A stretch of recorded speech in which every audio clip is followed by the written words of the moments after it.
Hello, Nathan Lindley here with the Lindley Loan Team. On our YouTube channel, I give a lot of quick videos about things going on in the market. But today I want to do a deep dive and give you more context and a broader understanding of market forces at play in housing. I want to back that up with real data and show you some charts and graphs to help you visualize what I'm talking about. You know, the number one law of economics is supply and demand, and that truly does apply in housing. The more demand or the less supply, the more prices get pressured higher. So are there any new variables that would change or affect this dynamic? We know that buyer demand is being tempered overall due to higher rates and prices, certainly, but there has been such a shortage of housing and so much recent demand. Is it enough to reverse the course? Well, let's examine this, and I'm going to pull up some slides and walk you through this presentation. So first off, we're going to look at demand side of things. The way to look at demand in housing is to look at the number of households being formed. So what is a household formation? When somebody moves out of living with someone else, whether it's their parents or a partner, and begins to pay for their own place, whether it's a home or renting, that is a new household formed. The distinction between this and somebody selling their home and moving is that these people do not have property to sell. So they are starting to occupy a new property without relinquishing one. In the United States right now, there's 1.4 million households being formed, and this red line compares that to historical data. This green line shows the average of this data. Right now, we have higher demand than on average. This statement is real data and not being reported through some flimsy telephone poll or online click question asking people if they think it's a good time to buy or not. The other side of the coin is supply.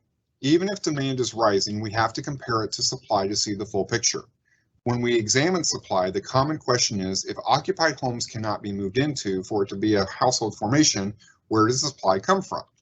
Well, the supply comes from new construction. This leads many people to look at housing starts, which is a logical place to begin with. But when we consider this, we have to keep in mind that 100,000 homes are destroyed or retired annually, leaving us with about 1.6 million. And if we remember the demand at 1.4 million, this leaves us with an initial apparent surplus of 200,000 homes. The problem with viewing the data this way is housing starts are not housing completions, the houses that are actually ready to be moved into. If we look at housing completions, this leaves us closer to 1.3 million. Accounting for destroyed or retired homes, this puts us at 1.2.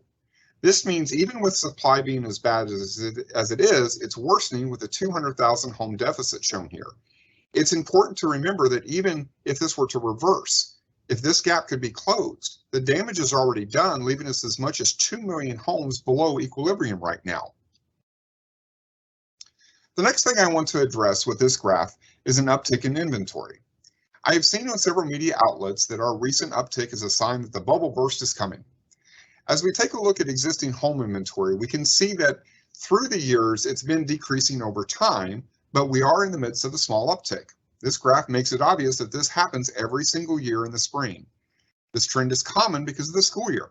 Parents want to have their kids already settled and living in an area before the school year starts. To do that, they have to close their home in the summer months, meaning they're going shopping or selling for homes in the spring, leading to the spring home buying season. Happens every year. Not a huge piece of news. However, see those million homes in inventory? This is where things get interesting. What counts as home inventory is something very surprising. Out of the million homes for sale, it includes those already under contract. And right now, the market has been so hot that 60% of the homes that are not yet closed are already under contract and therefore completely off the market.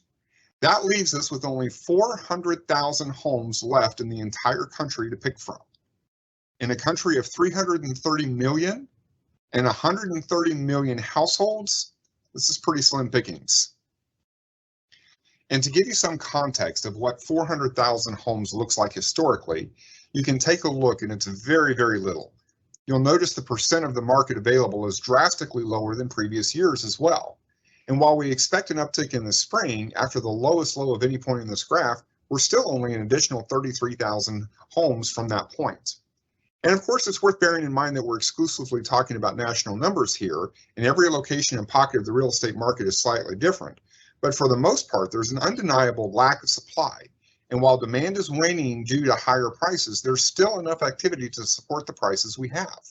So while the appreciation in home prices may not be at the levels that they were, and we don't want them to be, it isn't as if there's room in this marketplace to see enormous price drops on a year-to-year basis. You may see listings drop back down to earth when the seller put an unrealistic price, but that scenario is only for those cases where they were asking for an extraordinary price to begin with and isn't going to be consistent for a year-to-year change reflected in the entire market. By the way, back in the bubble, there were 3 million listings and a very low percentage of those were under contract. Speaking of the bubble, there was another driving force that accelerated selling and decreasing sales prices back then. When your home is vacant and you're carrying 2 houses, living in one and waiting for the other to sell, you see a huge amount of carrying costs. And they start to rack up. We're talking about the electric bill, the gas bill, the HOA fee, cutting the grass, property taxes, insurance. Things of that nature can be several $1,000s a month. So it's easy to justify dropping the price in your mind, getting rid of the house as soon as possible to dodge these expenses. That's what we saw in the bubble in 2007, and there was a huge vacancy spike, with about 3% of the entire housing stock being vacant. Today, all-time lows, 0.8%. So there's not this incentive for the vast majority of people to reduce their prices with these low vacancies, meaning lower amounts of people are paying carrying costs, and they don't have to cut their prices because of these numbers. Hopefully seeing how all these pieces fit together in a visual format like this presentation helps. I always believe you buy a house when it's the right time for you and your family. While the current market is difficult to buy a house, that does not mean that it's a bad time to buy a house. Inevitably, we're going to see a headline that says appreciation in homes has dropped by 75%, and the implication will be that the sky is falling. But with a reality pill and a little math, we can see the bigger picture. 20% annual appreciation amount for the Tampa Bay market was most recent headline. A 75% drop still puts annual appreciation at 5%. A 5% rate of appreciation is still a phenomenal wealth building tool for homeowners. If you buy a $400K house and invest $80,000 in down payment, the math is simple. 5% appreciation of $400,000 is $20,000, $80,000 invested, you're at a 25% rate of return.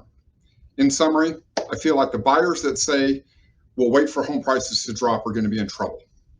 I feel like the home buyers that give up and stop looking are going to regret that decision. I think the home buyers that see the current negative turn in sentiment, but truly understand the market fundamentals I have outlined here, will see that turn as a gift and will double down on their search for their right house and will compete against less buyers in the market. They will still compete and it will still be difficult, but competing against 5 other offers is better than 40. As always, working with a financial professional loan officer and a quality real estate agent is imperative in a tricky market like this one. If me or my team can help, please contact us.